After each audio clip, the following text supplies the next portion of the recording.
Hello दोस्तों, मैं माला मन्नू की स्वीट गार्डन में आप सभी दोस्तों का बहुत बहुत स्वागत है। पर्सलिन का प्लांट और देखिए इसमें एक साथ कितने सारे फ्लावर खिलते हैं। बहुत खूबसूरत खूबसूरत कलर के इसमें प्लांट आते हैं और 10 महीने तक इसमें बहुत अच्छी तरह से फ्लावरिंग करता है दोस्तों।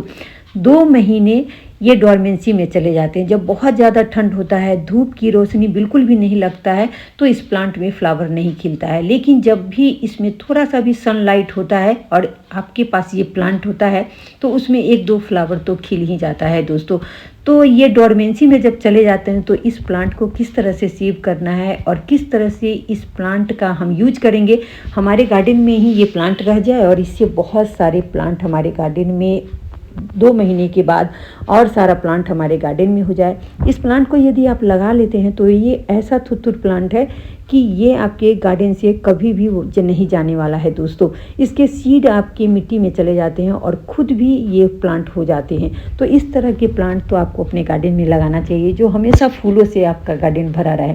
तो देखिए डोरमेंसी में ये प्लांट चले गए हैं। 5 जनवरी तक हमारे यहाँ धूप हो रहा था। धूप होने के कारण इसमें फ्लावरिंग हो रहा था, तो मैं इस प्लांट को हटा नहीं पा रही थी।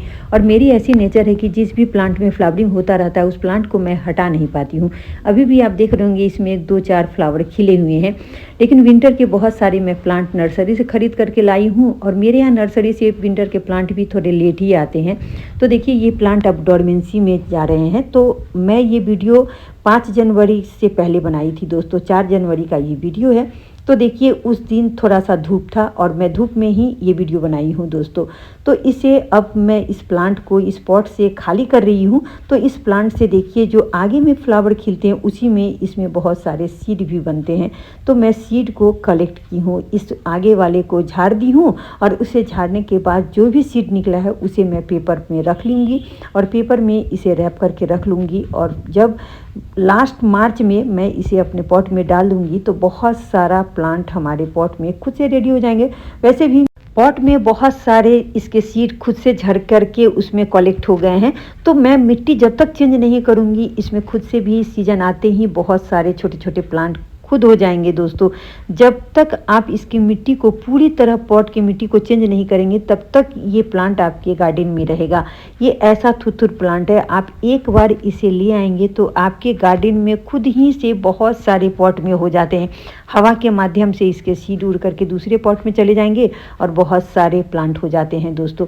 तो सभी पॉट में से देखिए मैं इस तरह से इस प्लांट को निकालूंगी और प्लांट को जब मैं निकालती हूँ तगाड़ी में मैं मिट्टी कलेक्ट कर रही हूँ तो इसके सीड उसमें भी झड़ के जा रहे हैं, अभी भी इसमें जा रहे हैं। तो देखिए मिट्टी थोड़ा गीला है, अभी बहुत ज़्यादा तेज़ धूप नहीं है। पानी मैं 2 दिन पहले डाली थी और नीचे नीचे देखिए अभी भी मिट्टी गीला है दोस्तों। तो ठंड में बहुत कम पानी डालना होता है। 3-4 दिन पर मैं पॉट में पानी डालती हूँ और हमारे प्लांट सभी बहुत ज़्यादा सुरक्षित हैं। ये प्लांट पूरी तरह से अब डोरमेंसी में जा रहे हैं, इसलिए मैं इन सभी को हटा करके और इस प्लांट को देखिए मैं किस तरह से फिर यूज करूँगी। जो भी हमारे गार्डन के प्लांट ख़राब होते हैं उसे भी मैं नहीं फेंकती हूँ और उसका यूज करती हूँ अपने ही पॉट में दोस्तों। तो देखिए जितने भी हमारे प्लांट हैं पॉट में 6 पॉट है और सभी पॉट को मैं खाली करूँ की हूँ देखिए यहाँ पे, और सभी मिट्टी को मैं इस तगारी में रखी हूँ और पॉट से जितने भी मैं प्लांट निकाली हूँ पर्सिलिन के सभी को देखिए एक तरफ रखी हूँ और मिट्टी को मैं तगारी में रखी हूँ। मिट्टी भी अभी गीला है तो मिट्टी को भी सुखाना पड़ेगा और अच्छी तरह से आज तो सूख नहीं पाएगा, मीठा धूप है। 2 दिन मैं इसे धूप में ही रखूँगी। जब मिट्टी अच्छी तरह से सूख जाएगा, प्लांट भी अच्छी तरह से सूख जाएगा और इस पॉट को भी मैं अच्छी तरह से क्लीन कर लूँगी, फिर मैं इस मिट्टी का यूज करूँगी। देखिए मिट्टी को सूखने के लिए मैं 2 दिन इसी तरह धूप में डाल दूंगी। बहुत तेज़ धूप नहीं है, हल्का मीठा धूप है, तो इस धूप में 1 दिन में सूखेगा नहीं तो 2 दिन मैं इसे धूप में ही छोड़ दूंगी। जब ये थोड़ा भुरभुरा हो जाएगा तो मैं इसमें राइस हस मिलाऊंगी।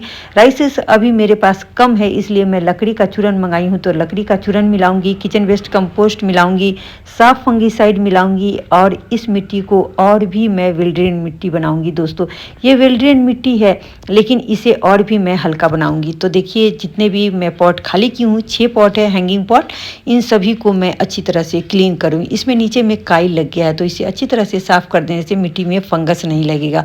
और जो मैं नर्सरी से प्लांट लाई हूँ, तो अभी हमारा पॉट खाली नहीं हुआ है, तो इस तरह से देखिए मैं प्लांट को इस पॉट में रख रही हूँ। मिट्टी को मैं हल्का कर दी हूँ और सभी प्लांट को इसमें लगा दूंगी, तो हमारा प्लांट बहुत ज़्यादा सुरक्षित हो जाता है इस तरह से दोस्तों। तो मैं आपको बहुत जल्द बताऊंगी कि मैं इस प्लांट को कैसे रिपोर्ट की हूँ। और ये पॉट जो मैं अभी धो करके इसे सूखने के लिए डाली हूँ, ये अच्छी तरह से जब सूख जाएगा, मिट्टी भी थोड़ा सा भुरभुरा हो जाएगा, तो मैं प्लांट को रिपोर्ट करूंगी। 2 दिन ये बहुत अच्छी तरह से इस पॉट में लगा रहेगा दोस्तों। पेपर से रैप करके नर्सरी वाले भैया ने दिया था, तो सभी पेपर को मैं हटा करके और पॉट में इस तरह से मैं रखती हूँ। इसमें पानी का थोड़ा सा छिड़काव करके और फिर मैं इसे सेमी शेड एरिया में रख दूँगी। बहुत ज़्यादा तेज़ धूप नहीं है, इसलिए प्लांट में कोई भी खराब असर नहीं पड़ेगा। तो देखिए यहाँ पे हल्का हल्का धूप है, मैं यहाँ पे रख दी हूँ और सभी पॉट को मैं धो करके देखिए रख दी हूँ। और जब ये बहुत अच्छी तरह से सूख जाएंगे, मिट्टी भी थोड़ा भुरभुरा हो जाएगा, तो मैं मिट्टी बनाऊंगी और अपने पॉट में डालूंगी। और जितने भी हमारे पर्सिलिन के प्लांट है, उसे मैं इसी पॉट में नीचे में यूज करूंगी। इस तरह से पर्सिलिन के जितने भी प्लांट हमने रखे हैं, वो फर्टिलाइज़र का नीचे में काम करेगा और हमारे प्लांट का ग्रोथ बहुत अच्छे से होता रहेगा दोस्तों।